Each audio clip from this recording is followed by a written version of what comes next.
Leeds United need signings if we want to get promoted this season. Like it or not, Leeds United need faces. And why don't we talk about them faces in today's Leeds United transfer news?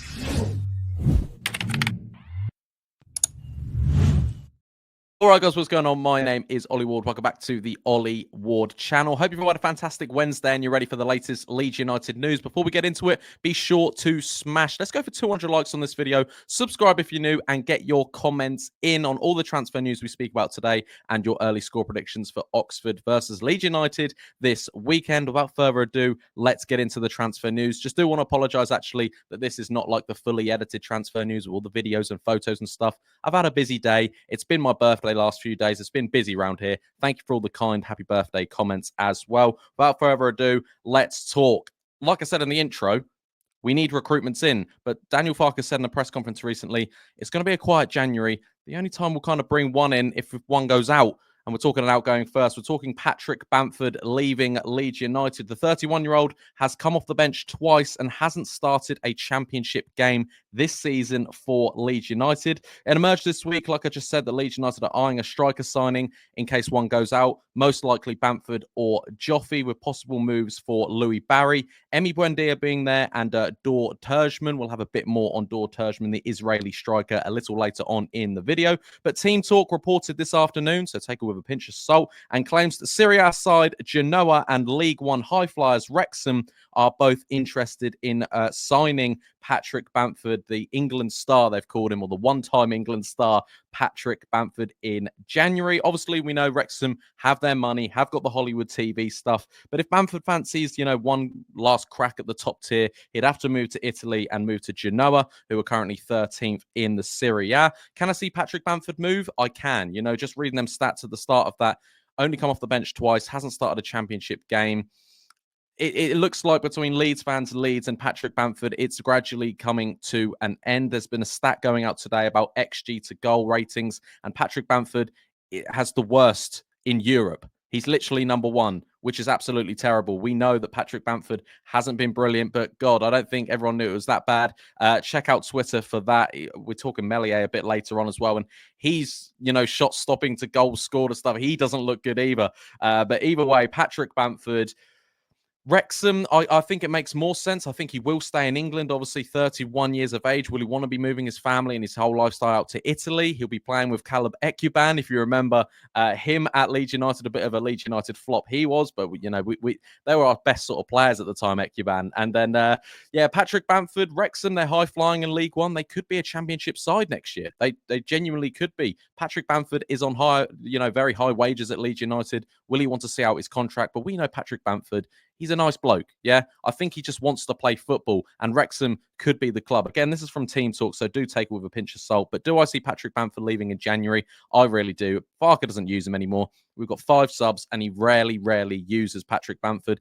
And he had an unfortunate miss again at the weekend. And how many times do we talk about Patrick Bamford misses? It's not just his fault. I understand. I'm not fully blaming that the point against Preston was on Patrick Bamford, but clearly, I just don't think he's good enough anymore. I really don't. That's my personal opinion. Let me know what you guys think in the comments down below. Next up, we're talking Kelleher, the Liverpool number 2, or current sort of number 1, as Alisson is injured at Liverpool. The caught offside source, again, not the best of reliable sources. You could tell it's December getting into the January transfer window with all these sources. But Leeds United identify as one of the teams that want Kelleher, but it comes with a bit of a clause. Leeds want him in January, and Kelleher kind of wants Premier League football, which is understandable. He's made a good impression for Liverpool, for Ireland as well. And Kelleher's a very, very good goalkeeper. Can I see Leeds United getting him in January? I can't. There's a lot of Premier League clubs that want to get him on loan, but he wants to be a solid number 1 somewhere. I don't know if this will be a loan to buy move or a loan or actually a permanent transfer. He wanted to be Liverpool's number 1. And I don't think he's going to drop to the Championship, especially when he's got Champions League experience, playing at the top end of the Premier League. I just don't see this happening. If we get promoted, Kelleher leaves in the summer. Yes, 100% I can see Kelleher coming to Leeds United, but Leeds United, apparently this is a January target. I cannot see this happening in January unless Kelleher just decides to go to Rennes. Obviously, we know there was interest from Rennes around £15 million for them. Rennes do want him in January. Do I see Daniel Farke? Do I see the 49ers, Leeds United selling our number one in January? I really don't. But like I said, similar with the Bamford stats, Kelleher stats came out today. I can't remember which one it was. I saw it kind of just very briefly. I think it's to do with sort of shots saved to shots conceded sort of thing. Either way, check Twitter. It doesn't look a good reading for the Leeds United duo, Bamford and Kelleher. And they're kind of the two you point out when things go wrong, and the stats don't lie. So check out Twitter. I think a few of the content creators have retweeted about it, have spoke about it. But yeah, Kelleher in January, no. Kelleher in the summer, I think could happen. We'll have to see how that one goes. Next up, we're talking Tottenham, and they want Leeds United vice-captain Pascal Struijk. This is again according to Team Talk. Struijk is wanted by Ange Postecoglou at Spurs. Obviously, Spurs already took Archie Gray off us. And I'm seeing a lot of fans react to this thinking, okay, cool, get rid of him. I don't think we really understand. I think Pascal Struijk's been our best player this year. Genuinely, that back line, I think he's been the best out of the back line. Obviously, Tanaka's having a very, very good season. He's been signing of the season and all that stuff. But Pascal Struijk is a massive part of this Leeds United side. And I'm seeing a lot of fans going, okay, who cares? I get he got spun at the weekend against a Preston striker, but that's one of the few mistakes he's maybe made this season. I think a lot of Leeds fans are being harsh on Pascal Struijk. I think he is a very, very good player. Tottenham fans are reacting to this as well and saying that's not good enough for them, which again, I guess is kind of understandable. Is Pascal Struijk ready for sort of top six sort of football where Tottenham should be aiming to be? Who knows? But yeah, that's according to Team Talk. So we'll see how that one goes. I don't see Leeds United selling their sort of best defender in January. If we do, it's suicide. Similar if we do get rid of Kelleher. I understand that we do need to get rid of Kelleher, but will it happen in January? I don't see any major outgoings. The only sort of outgoings I can see is a Bamford, is a Joffrey, and then you bring in another striker. I don't think you can get in another good, brilliant left-footed centre-back or a good goalkeeper at this level. I really don't think you can get them in January, but we'll have to see how that goes. The only two things I can see is Joffrey, is Bamford, and we bring in someone else. And talking to someone else, this is according to the Daily Mail, who've been quite credible and quite accurate with Leeds United's story since the 49ers have come into charge. Leeds United are keeping tabs on Dor Turgeman. Obviously, this kind of broke a few weeks ago, but now there's sort of more juice to it, which is good.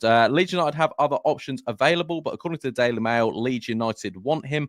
Louis Barry is kind of the other option, but doesn't seem likely with so many other people wanting him. And we can't guarantee Aston Villa game time really for Louis Barry. A lot of these other clubs like Middlesbrough and things can probably get him into the starting 11 more than Leeds United can with Dan James, Nonto, Ramazani, Solomon. Does Louis Barry fit into that? Is he an out-and-out striker? If Bamford goes, can you bring in Louis Barry? And obviously Louis Barry's only got real League One sort of experience. He's got 14 and 19 for Stockport. So a very, very talented player. Would I like to see him in a Leeds shirt? I would, but I just don't think he's the answer for this sort of window. And Leeds United need to be, ready for it this year. They need to be ready to be a bit more harsh, get rid of Bamford, bring in someone who scores goals. But Dor Turgeman, he's a high work rate according to his manager. He's 21, Israeli international, very, very decent player. We spoke about him before. If you don't know too much about Dor Turgeman, type in all these, highlights, stats, and all that stuff. I'm not here to tell you that. I'm just a fan, just like you. And if you are a fan, be sure to smash that like button on this video, subscribe if you're new,